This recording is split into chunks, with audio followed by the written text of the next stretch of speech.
विद्यार्थी मित्रांनो नमस्कार. विद्यार्थी मित्रांनो, आज आपण एका नवीन टॉपिक सह आलेलो आहोत. नुकतीच 10वी परीक्षा झालेली आहे आणि त्या परीक्षेमध्ये इयत्ता 10वीच्या इंग्रजीच्या विषयाचा आपण सोल्युशन घेऊन आलो. तर इन्फॉर्मेशन ट्रान्सफर हा जो प्रश्न आहे तुम्हाला 6वा A1 आणि A2 असे दोन ऑप्शन येतात आणि त्यापैकी आपल्याला कोणत्याही एकाची निवड करून ती ऍक्टिव्हिटी सोडवायची असते. तर विद्यार्थी मित्रांनो, A1 मध्ये तुम्हाला नॉन व्हर्बल टू व्हर्बल आणि A2 मध्ये तुम्हाला व्हर्बल टू नॉन व्हर्बल ही इन्फॉर्मेशन ट्रान्सफर करायची असते.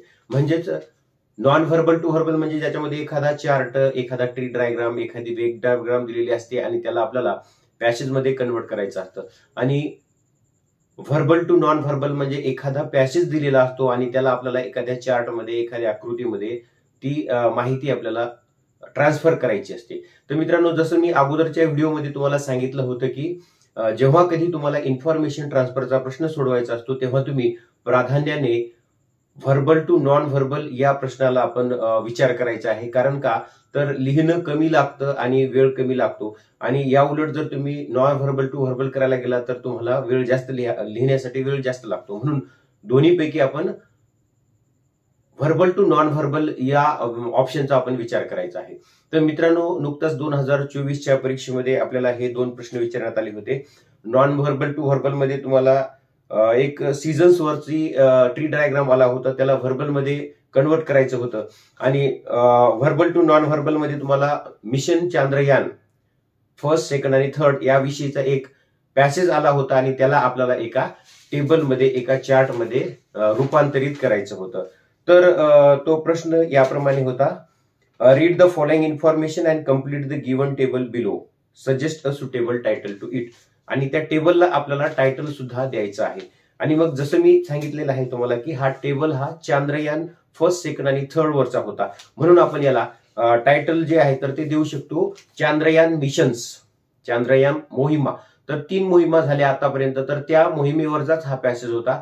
तर 2008ला एक, 2019ला एक आणि 2023ला अशा 3 चांद्रयान मोहिमा झालेल्या आहेत आणि त्याचीच माहिती आपल्याला या पॅसेजमध्ये दिलेली आहे. तीच आपल्याला एका टेबलमध्ये कन्वर्ट करायची आहे. मग टेबलमध्ये कन्वर्ट करताना काय काय मुद्दे लक्षात घ्यायचे आहेत, तर एका साईडला तुम्हाला नेम ऑफ द चांद्रयान म्हणजे चांद्रयान फर्स्ट, सेकंड, थर्ड हे जे आहे तर ते नावं लिहायचे आहेत.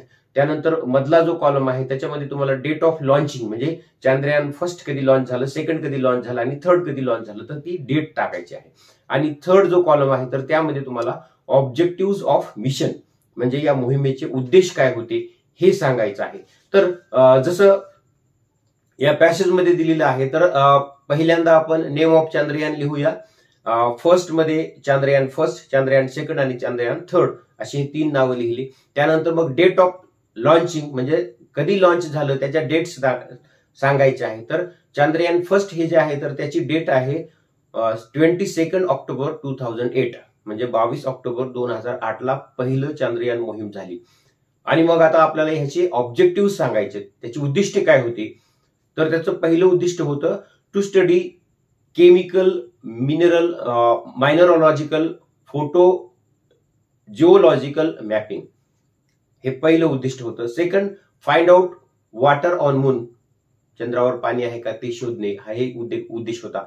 आणि तिसरा जो उद्देश आहे फर्स्ट मिशनचा तर तो होता to perform high resolution remote sensing. तर या चंद्रावर high resolution remote sensing perform करणे हाही एक उद्देश होता. तर हे झाले चांद्रयान फर्स्टचे ऑब्जेक्टिव्ह, जे तुम्हाला इथं दिलेला टेबल आहे तिथं A-B-C अशा क्रमाने आपल्याला हे ऑब्जेक्टिव्ह लिहायचे आहेत. त्यानंतर चांद्रयान सेकंड ते लॉन्च झाल्याची डेट आहे 22 जुलै 2019. 2019 मध्ये जुलैच्या महिन्यात ही चांद्रयान सेकंड मोहीम जी आहे तर ती राबवण्यात आली होती.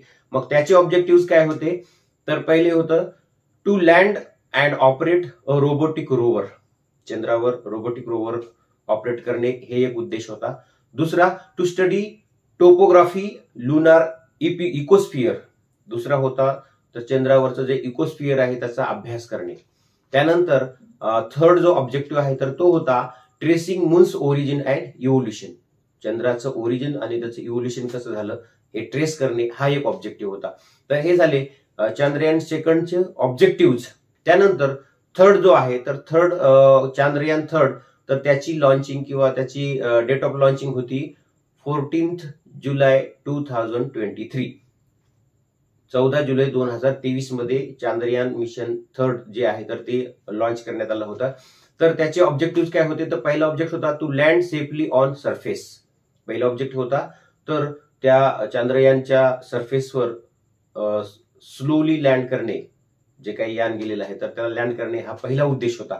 दुसरा, टू डेमॉन्स्ट्रेट रोवर ऑपरेशन्स. चंद्रावर आम्ही रोवर ऑपरेशन्स करू शकतो हे दाखवणं हाही एक उद्देश होता. आणि थर्ड ऑब्जेक्टिव्ह होता to perform scientific experiments on site. त्या ठिकाणावर काही वैज्ञानिक एक्सपेरिमेंट्स करणे हाही या मोहिमेचा उद्देश होता. तर मित्रांनो, ह्याप्रमाणे आपण name of the Chandrayaan, date of launching आणि ऑब्जेक्टिव्ह ऑफ मिशन ह्याप्रमाणे 3 वेगवेगळे कॉलम करून त्यामध्ये आपल्याला ही माहिती भरता येईल आणि निश्चितच अतिशय सोपी आहे. मग ही सोडवताना काय काळजी घ्यायची, तर अगोदर आपण टेबल पूर्ण वाचून घ्यायचा आहे, कोणती माहिती विचारली ते लक्षात घ्यायची आणि नंतर पॅसेज वाचायचा आणि मग आपल्याला जे काही माहिती हवी आहे ती पेन्सिलने आपण अंडरलाईन करू शकता आणि नंतर तीच माहिती आपल्या उत्तरपत्रिकेमध्ये आपण लिहू शकता. तर ह्याप्रमाणे अतिशय सोपा आणि त्या तुलनेत म्हणजे नॉन व्हर्बल टू व्हर्बल हा जो इन्फॉर्मेशन ट्रान्सफर आहे तर त्याच्या तुलनेमध्ये हा सोपा असणारा हा प्रश्न आहे. पुन्हा आपण भेटणारच आहोत एका नवीन विषयासह.